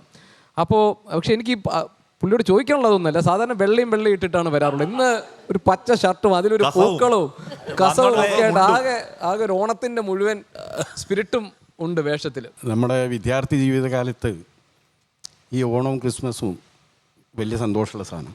അതിന് കാരണം അതിൻ്റെ ചരിത്രമോ സംസ്കാരമൊന്നുമല്ല, 10 ദിവസം ലീവ് കിട്ടുമെന്നുള്ള ആ ലീവ് അടിച്ചു പൊളിക്കുക എന്നുള്ളവർക്ക് ഈ 2 ഫെസ്റ്റിവലിനും സ്നേഹിച്ചിരുന്നു. പിന്നെ ഓണക്കാലത്ത് പിന്നെ ഇവരൊക്കെ പറഞ്ഞതുപോലെ, നമ്മളെ ചാമക്കാല പറഞ്ഞതുപോലെ പൂക്കൾ പെറുക്കാൻ ഞാൻ പോയിരുന്നു, എനിക്ക് ഓർമ്മയുണ്ട്. എന്നാൽ എൻ്റെ മക്കളാരും പൂക്കൾ പെറുക്കാൻ പോയിട്ടില്ല. ഇതൊരു വ്യത്യാസം. അതിന് കാരണം ഒന്നും അറിയില്ല. എൻ്റെ തൊട്ടടുത്ത് എൻ്റെ പിതാവിൻ്റെ ഏറ്റവും അടുത്ത സ്നേഹിതനാണ് സേതുമാധവൻ നമ്പ്യാർ. കോട്ടയിൽ നിറങ്കൈതക്കോട്ട ഗോപകുമാറാണ് അതിൻ്റെ പ്രസിഡൻ്റായ ആൾ. മൂത്ത കേണൽ മേജർ പത്മനാഭൻ എന്ന ഉണ്ണിയേട്ടൻ, രാജേട്ടൻ, ദാസേട്ടൻ, എൻ്റെ അധ്യാപികയായ മീനാക്ഷിക്കുട്ടി ടീച്ചർ, CPM-ൻ്റെ പ്രഗത്ഭ നേതാവായിരുന്ന ഗംഗമാഷ്, റഹിമനും വസീഫിനൊക്കെ അറിയാം. അവരനിയത്തി ഇന്ദു ആയിരുന്നു എൻ്റെ കളിക്കൂട്ടുകാരി. ഈ പൂവ് പെറുക്കാൻ ഇന്ദുവിനോടൊപ്പം പോവുക. അപ്പോൾ വലിയൊരു ബന്ധമാണ്. പക്ഷേ നമ്മുടെ തലമുറക്ക് അത്തരം ബന്ധമൊന്നും കാണുന്നില്ല, താല്പര്യമില്ല, എതിർപ്പുമില്ല. അല്ല ഷാഫിക്ക്, വേറെ രീതിയിലുള്ള ബന്ധങ്ങളൊക്കെ ഉണ്ടെന്ന് ഞാൻ പറഞ്ഞത്. നേർക്കുന്നാറല്ലെങ്കിലും അവർ സോഷ്യൽ മീഡിയയിലും അല്ലാതെയൊക്കെ അവർ കണക്റ്റഡ് ആണ് പുതിയ തലമുറയും. ആയിരിക്കാം, പുതിയ തലമുറ നമുക്കുള്ള കുരുത്തക്കേട് പോലും അവർക്കില്ല എന്നാണ് ഞാൻ വിശ്വസിക്കുന്നത്. ഹാഷ്മി താജിനോട് എനിക്ക് ഒരു വല്ലാത്തൊരു പ്രയാസമുണ്ട്. എന്താ വെച്ചാൽ എന്താ പറയുക, പൊതുവെ നമ്മളെല്ലാവരും ഇരുന്ന് ചർച്ച ചെയ്യേണ്ട ഒരു വിഷയമാണ്. നിങ്ങളൊരു സബ്ജക്റ്റ് നമുക്ക് തരുന്നു, ഇന്ന സബ്ജക്റ്റ് എന്ന് പറയും. ചർച്ചയുടെ തുടക്കത്തിൽ തന്നെ നിങ്ങൾ ആ സബ്ജക്റ്റിൽ നിന്ന് മാറിക്കളാം. ഷാഫിക്ക് പഠിച്ചോണ്ടിരുന്നതല്ലേ, വേറെ ആയി പോകുന്നതാണ്. ആണ്. ഒന്നാമത് ഈ മോഹൻ ഭാഗവതിൻ്റെ വിജയദശമി ദിനത്തിലെ ജനസംഖ്യാ വർധനവ്, മുസ്ലിങ്ങൾ പെറ്റുപെരുക്കുന്നു എന്നുള്ള ഈ അതാണ് വിഷയം എന്ന് എന്നോട് പറഞ്ഞു. അല്ല സാർ, ഞാൻ ഇന്ന് രാവിലെ 10 മണി സമയത്ത് ഹാഷ്മി വിളിക്കണേ. ആ സമയം തൊട്ട് രാവിലെ മറ്റുള്ള ചാനലിലൊക്കെ ഒരു 3 മണി 4 മണിയാണ്. ഇത് രാവിലെ എന്നെ വിളി വരാം. അതെന്താ വെച്ചാൽ നിങ്ങൾ ആരും തട്ടിക്കൊണ്ടുവെക്കാനാണെന്ന് പറയും. ഞാൻ അന്ന് 10 മണിയിട്ട് 2-3 കല്യാണമുണ്ട്. കല്യാണത്തിന് പോകാതെ വൈകുന്നേരം വരെ ഈ വിഷയം മൊത്തം സ്റ്റാറ്റിസ്റ്റിക്സ് എടുത്ത് 670 പേജ് പ്രിൻ്റ് വരെ എടുത്തിരിക്കുക. ഈ ചർച്ച തുടങ്ങി. ഹാഷ്മി ആയുധൻ RV ബാബുവിനോട് ചോദിക്കണേ, എന്താ ഇതൊക്കെ എങ്ങനെയൊക്കെ പെറ്റുപേരിക്കുന്നത്, ഇതൊക്കെ പറയാൻ പാടുണ്ടോ ചോദിച്ചപ്പോൾ ഇടത്തേക്ക് RV ബാബു കൊടുത്ത മറുപടി എന്തറിയും? 1.5 മണിക്കൂറാണ് മോഹൻ ഭാഗവതിൻ്റെ പ്രസംഗം. അതിൽ 5 മിനിറ്റാണ് ഈ ജനസംഖ്യനെ കുറിച്ച് പറഞ്ഞു. ബാക്കി 1 മണിക്കൂർ 25 മിനിറ്റ് അദ്ദേഹം എന്തെല്ലാം പറഞ്ഞു, അതെന്താ നിങ്ങൾ ചർച്ച ചെയ്യാത്തത്? ഉദാഹരണം റഷ്യയിലെ പ്രശ്നങ്ങൾ, അതേപോലെ തന്നെ പിന്നെ ചെക്കോസ്ലാവാക്യയിലെ പ്രശ്നങ്ങൾ, യുഗാസ്ലാവിയയിൽ, കൊസോവയിൽ. ഉടനെ ഹാഷ്മി അന്നേരം എന്താ പറയണ്ടേ? ബാബു, ഇന്നത്തെ സബ്ജക്റ്റ് നമ്മളത് എന്താണ്? ഈ ജനസംഖ്യയാണ്. അതിനെക്കുറിച്ച് താങ്കൾക്ക് വല്ലതും പറയാനുണ്ടോ? ഇല്ലെങ്കിൽ ഞാൻ മറ്റു അതിഥികളിലേക്ക് പോകും എന്നാ പറയേണ്ടത്. ബാബുവിൻ്റെ ചൂണ്ടയിൽ ഇയാൾ കുത്തി. ഉടനെ ഇയാൾ ഫസൽ ഗഫൂറിനോട് ചോദിക്കുക, ഫസൽ ഗഫൂർ കണ്ടില്ലേ ജനസംഖ്യ ഒന്നല്ലെന്നേ, ഈ റഷ്യയിലും ചെക്കോസ്ലാവാക്യയിലും അവിടെ നിന്ന് ഭാരതത്തിൽ നിന്ന് എന്താ പഠിക്കാനുള്ളത്? ഫസൽ ഗഫൂർ ആയതുകൊണ്ട് രക്ഷപ്പെട്ടു. അത് കഴിഞ്ഞ് 7 മിനിറ്റ് കഴിഞ്ഞപ്പോൾ തീർന്നില്ല. 7 മിനിറ്റ് കഴിഞ്ഞപ്പോൾ പറയുന്ന വാക്കെന്താ അറിയാം? ഇതാ സമയം തീരാനായി. നിങ്ങളിപ്പോ റഷ്യയും പറഞ്ഞു, ചെക്കോസ്ലോവാക്യയും പറഞ്ഞു, സുഡാനും പറഞ്ഞു, റൊമാനിയ അല്ലല്ല പറഞ്ഞു. ഇനി ഷാഫിയിലേക്ക് കൂടി പോകണം. ഷാഫി, ഇനി യുഗാസ്ലാവിയും കൊസോവ പാക്കല്ല, അവിടുന്ന് ഭാരതത്തിന് വല്ലതും പഠിക്കാണ്ടോ എൻ്റെ കയ്യിൽ ഈ 650 പേജ് ജനസംഖ്യൻ്റെ കണക്ക് എന്തോ ഞാൻ എന്താണ് പറയുന്നത്, ഇത് നമ്മളെല്ലാവരും ബാധിക്കുന്ന വിഷയം. പിന്നെ ഞാൻ പറഞ്ഞില്ലേ, സബ്ജക്റ്റ് മാറ്റാൻ ആരെങ്കിലും ശ്രമിച്ചാൽ നിങ്ങൾ അതിന് വഴങ്ങിയാൽ അതിഥികളോട് ചെയ്യുന്ന ക്രൂരതയാണ്. പിന്നെ അതിന്റെ എന്താ പ്രശ്നം പറയാം, എന്റെ ബിസിനസ് സീക്രട്ട് ഞാൻ പറയാം. പുള്ളി അന്ന് ആ ടോപ്പിക്ക് പഠിച്ചിരുന്നില്ല. പിന്നെ ഞങ്ങളെ ലീഗിനെ ഇവരൊക്കെ മലപ്പുറത്തെ ഏതോ കോയമാരെ തട്ടിപ്പ് പാർട്ടിയിട്ടാണ് ഇവര് തുടക്കത്തിൽ നമ്മളെ കണ്ടത്.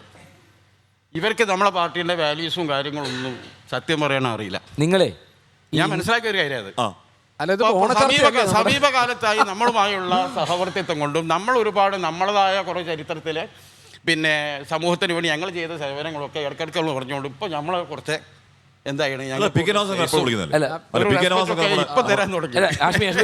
നിങ്ങൾ ഇൻട്രോ അത് നിങ്ങൾ മുമ്പേ എത്ര മണിക്കൂർ മുമ്പേ അത് പ്രാക്ടീസ് ചെയ്യും?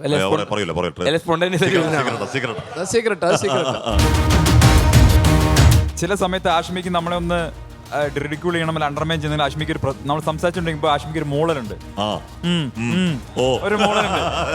ഇത് കേൾക്കുമ്പോ ഇങ്ങോട്ട് പെരുവേരൽ നിങ്ങൾ തരിച്ച്. പക്ഷെ നിർഭാഗ്യവശാൽ ഹാഷ്മിയാണ് ഇന്ന് ആങ്കർമാരിലെ സൂപ്പർ സ്റ്റാർ. ആഷ്മി ആയിരിക്കാം, പക്ഷെ നിത്യഹരിതനായകൻ അപ്പുറത്തിരിക്കുന്നുണ്ട്. ഒരു ഘട്ടത്തിൽ VS അടിക്കും എന്ന് ഞാൻ കരുതി. കാരണം VS ആഞ്ഞ് മുന്നിലേക്ക് വന്നു.